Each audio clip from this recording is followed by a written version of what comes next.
Vous êtes en relation avec un répondeur téléphonique. Merci de bien vouloir laisser un message après le bip sonore. Bonjour, je suis Georges Caudron, mais je ne suis pas certain que vous reconnaissiez ma voix. Je suis seulement là pour vous dire que vous pouvez faire confiance à Guigui lorsqu'il vous parle d'une de ses séries préférées.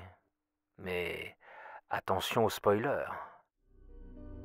Bienvenue à tous dans la toute dernière partie de notre analyse des 9 premières saisons de X-Files. Il s'agit toujours des textes d'explication écrits par Strughold et parus dans les pages du magazine Serimax au début des années 2000, le tout raconté par Carlos Rodrigo.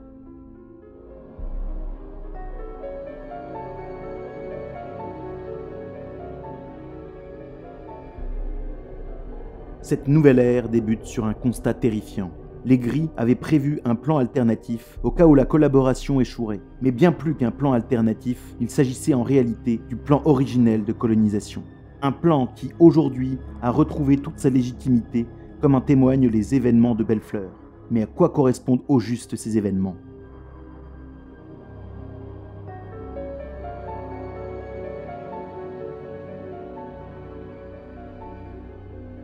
Dès 1947, le plan initial de colonisation prévoyait une gangrène du gouvernement et de ses institutions par l'infiltration de nouvelles créatures extraterrestres, des facsimilés d'êtres humains qui, de l'intérieur, seraient responsables des préparatifs d'invasion. Mais en 1973, devant la pression du syndicat, les Gris furent contraints de renoncer à ce plan A d'infiltration au profit d'un plan B de collaboration. N'ayant dès le départ jamais pu croire en cette alliance, les aliens poursuivirent leur plan A dans le plus grand secret. Dès 1991, les premiers super soldats réplicants apparaissaient au plus bas niveau de l'armée, et seulement à ce niveau pour ne pas éveiller les soupçons du syndicat. Quand les principaux membres de la société secrète furent éliminés par les rebelles sans visage, les infiltrations se révélèrent alors bien plus audacieuses.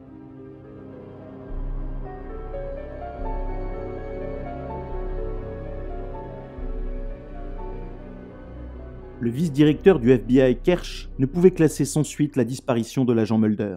Il décida alors d'utiliser cette affaire pour mettre à mal ce service des affaires non classées qui causait tant de problèmes aux colons extraterrestres. Tout était mis en œuvre pour que la recherche du martien soit un échec.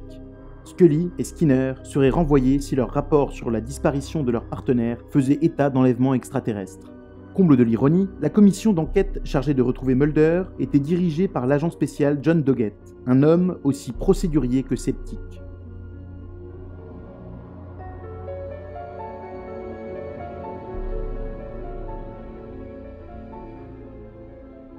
Six mois après les événements de Bellefleur, tout espoir de revoir Mulder en vie semblait s'évanouir. Mais on assista soudain à des apparitions d'ovnis sur tout le territoire des États-Unis. Les colons extraterrestres étaient de retour et ramenaient leurs otages. Absalom et un clone de Jeremiah Smith choisirent précisément ce moment pour passer à l'action, organisant un subtil sabotage du plan d'invasion extraterrestre. Ils récupérèrent discrètement les corps des otages que les vaisseaux rejetaient en pleine nature.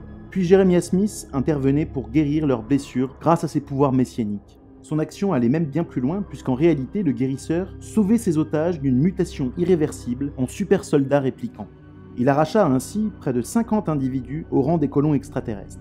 Mais l'enquête maladroite du FBI sur les activités du gourou Absalom exposera malheureusement l'hybride parfait qui sera capturé par les aliens avant de n'avoir pu venir en aide à Mulder. Ce même soir, Fox sera retrouvé mort dans un champ.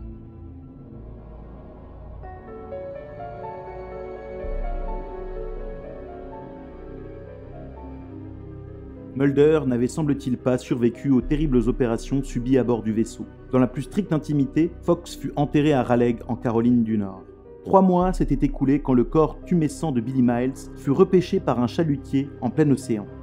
Déclaré mort, c'est sur la table d'autopsie que le gamin de l'Oregon manifesta à son légiste un léger signe de vie. Il n'en fallut pas plus pour semer le doute autour des proches de Mulder qui prirent la décision d'exhumer son corps. Alors que tous ses tissus corporels présentaient les signes de la mort, Fox Mulder était pourtant cliniquement vivant, à la stupéfaction générale.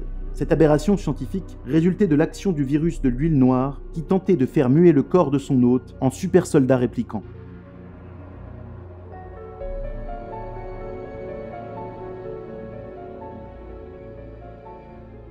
Alex Krycek découvrait au même moment que l'enfant porté par Scully était anormal. Ce bébé semblait être, selon ses sources, un élément clé de la colonisation, raison pour laquelle Krycek désirait étouffer cette menace dans l'œuf, avant que le camp adverse n'apprenne son existence. En guérissant Fox avec le vaccin, Krycek savait qu'il ne pourrait plus s'attaquer au bébé de Scully sans exposer sa vie aux foudres de Mulder.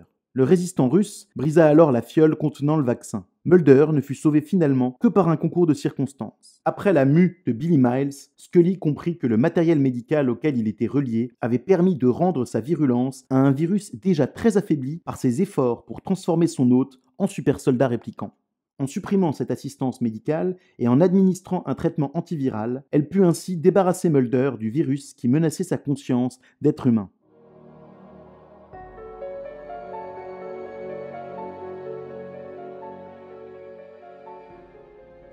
La contamination d'un homme ou d'une femme par le virus de l'huile noire associé aux tortures sur le vaisseau favorise donc la venue d'un nouvel alien biométallique, humain en apparence et virtuellement indestructible. Même un corps réduit en charpie sera en mesure de se reconstituer totalement grâce aux informations contenues dans la vertèbre métallique de ces créatures.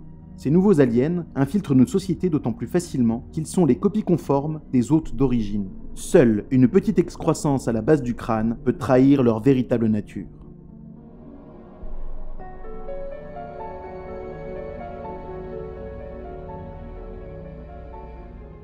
Pueblos, Nouveau-Mexique. C'est en ce lieu qu'il y a 1000 ans, les sages Anasazi s'étaient réfugiés après qu'une grande partie de leur tribu ait été enlevée. Là, ils tentèrent de contrecarrer le projet de colonisation des aliens, mais ne parvinrent qu'à provoquer l'extinction de leur culture. Ce sanctuaire était craint des gris à cause de sa géologie, de sa forte concentration en magnétite. Cette roche est le seul point faible connu des colons extraterrestres. Un oxyde de fer qui n'épargne absolument aucune des formes de l'huile noire ou de son virus. C'est cette connaissance qui permettra à Mulder de déjouer le piège du Shadowman, un super soldat répliquant infiltré au sein de la NSA qui, depuis 2 ans, les surveillait, lui et Scully, grâce à un impitoyable système de surveillance.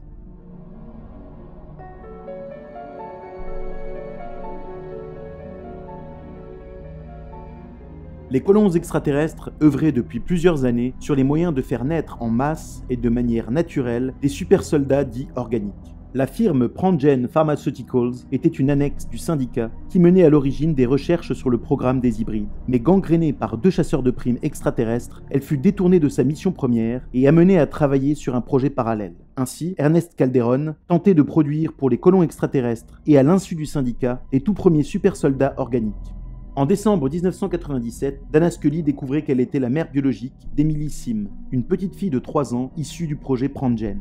Née clandestinement dans des conditions pour le moins sordides, portée et mise au monde par Anna Fugazi, une femme octogénaire, Emily fut infiltrée comme nombre d'enfants dans la société américaine via le système national d'adoption. Si cette partie du programme fut un succès, l'autre le fut beaucoup moins. En effet, Emily développa très rapidement après sa naissance les symptômes d'une anémie hémolytique auto-immune, résultat de l'incapacité de son organisme à produire ce fer indispensable aux super soldats.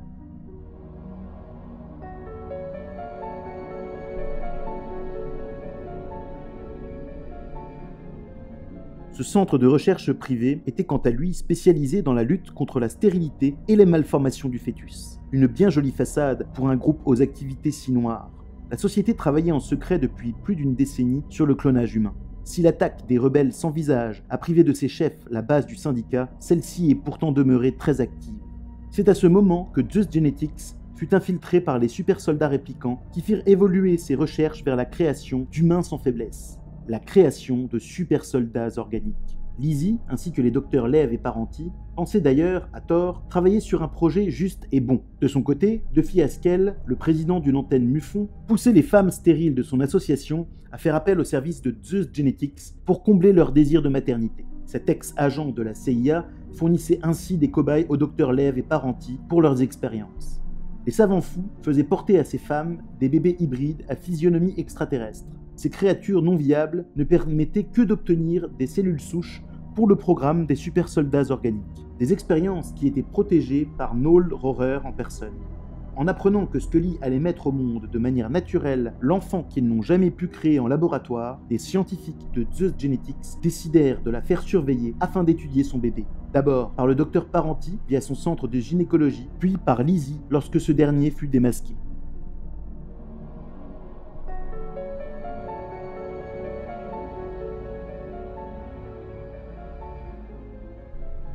Depuis les années 1930, le gouvernement américain a beaucoup communiqué sur ce produit de substitution au chlore. Très vite déclaré inoffensif, il fut utilisé pour traiter l'eau livrée aux habitants des grandes villes américaines. C'est probablement au cours de l'année 1999 que les super soldats réplicants infiltrés au gouvernement sont parvenus à modifier la structure moléculaire de cet additif, favorisant ainsi les conditions nécessaires à la création d'une population qui pourrait enfanter des super soldats organiques.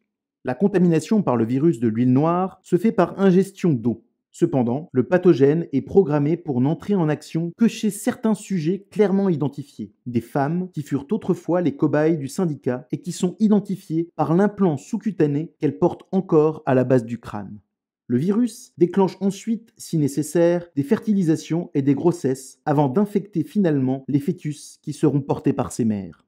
Le projet Chloramine a vu le jour sur le Valor Victor, ce navire de la marine où était installé un laboratoire secret du gouvernement. Les expériences qui y étaient conduites visaient à produire des ovules transgéniques grâce à l'action de la chloramine. Karl Wormus, qui occupait alors la position de vice-directeur au sein de l'Agence de protection de l'environnement, parvint à percer le secret du composé chimique. Wormus prit alors contact avec Shannon McMahon, une employée du ministère de la Justice, dans l'espoir d'exposer l'affaire au grand jour. Malheureusement pour lui et ses informateurs, la sculpturale brune est un super soldat répliquant.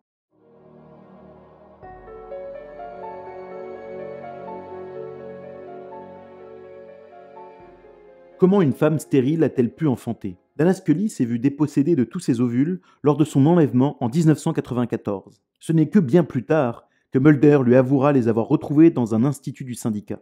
Les espoirs de maternité de Scully seront pourtant à nouveau réduits à néant après l'échec d'une fécondation in vitro où Mulder avait accepté d'être donneur. Dana sait cependant que Fox est bien le père de son enfant. La conception de l'enfant semble en effet remonter à une nuit qu'elle a passée avec lui quelque temps avant sa disparition. C'est en réalité lors de son voyage en Afrique que Scully fut guérie de sa stérilité au contact du vaisseau des origines.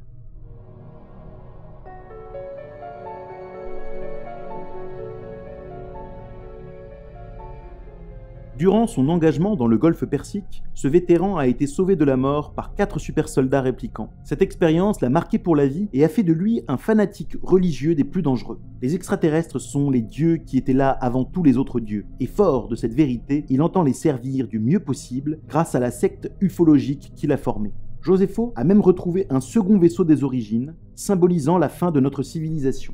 Les textes gravés sur la nef extraterrestre désignant William, l'enfant de Mulder et Scully, comme étant le prophète de la colonisation. Ce qui poussa Joséphos à organiser son kidnapping dans le but de le protéger d'hommes tels que l'agent du FBI Comer.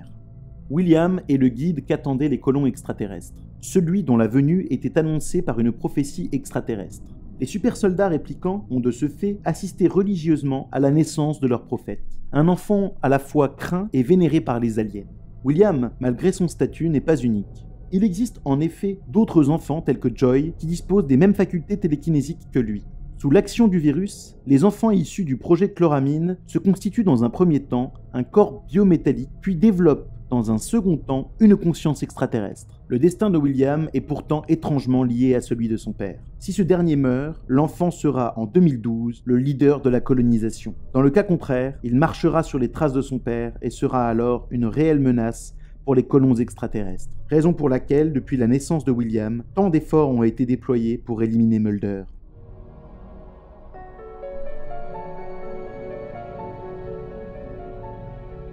Jeffrey Spender a survécu à la balle tirée par son propre père dans le bureau des affaires non classées en 1999.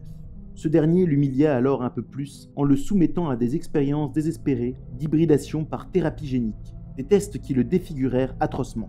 Ayant pu s'échapper du laboratoire secret où il était retenu prisonnier, Jeffrey décida de se venger de son père en faisant échouer le projet auquel il avait consacré près de 30 années de sa vie. Disposant d'un ADN presque identique à celui de son demi-frère, Jeffrey se fit aisément passer pour Fox et put approcher William. Il administra au bébé de Scully une forme liquide de magnétite qui tua en lui le virus de l'huile noire. William venait de perdre ses pouvoirs et sa future conscience extraterrestre. Scully, sachant que les aliens n'accepteraient jamais cette vérité, abandonna son bébé pour lui garantir un meilleur avenir et plus de sécurité.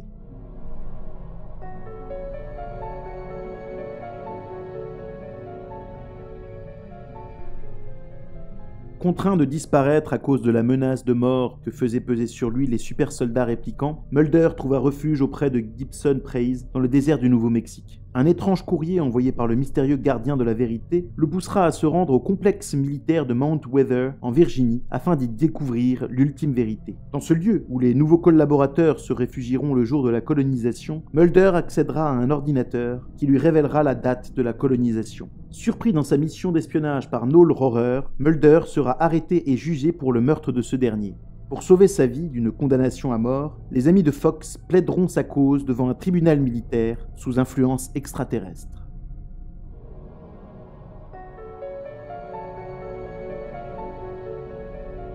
Comme vous avez pu le voir, la mythologie est quelque chose de très complexe. Les révélations que nous auront données les saisons 10 et 11 mériteront également une partie à venir. Et il est fort possible que tout ce que nous avons vu jusqu'à maintenant devra être mis à jour. Car pour l'instant, il est clair que la vérité est ailleurs.